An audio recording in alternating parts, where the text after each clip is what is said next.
కామారెడ్డి జిల్లా కేంద్రంలో advocate bar association ఆధ్వర్యంలో కరపత్రం ఆవిష్కరించడం జరిగింది.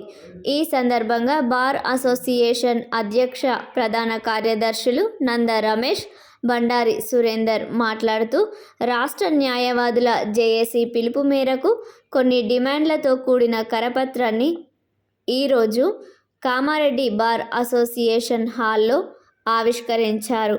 బార్ కౌన్సిల్ ఎలక్షన్లు వెంటనే నిర్వహించాలని, న్యాయవాదుల పరిరక్షణ చట్టం తీసుకురావాలని, గత 6 సంవత్సరాల నుండి ఎలక్షన్లు నిర్వహించకపోగా న్యాయవాదులు సుప్రీంకోర్టులో వేసిన కేసుకు జవాబు ఇవ్వకుండా కాలయాపన చేస్తూ వాళ్ళ పదవి పొడిగించుకునేందుకు చేస్తున్నటువంటి ప్రయత్నాన్ని ఇకనైనా ఆపాలని బుధవారం బార్ అసోసియేషన్ అధ్యక్షులు అన్నారు.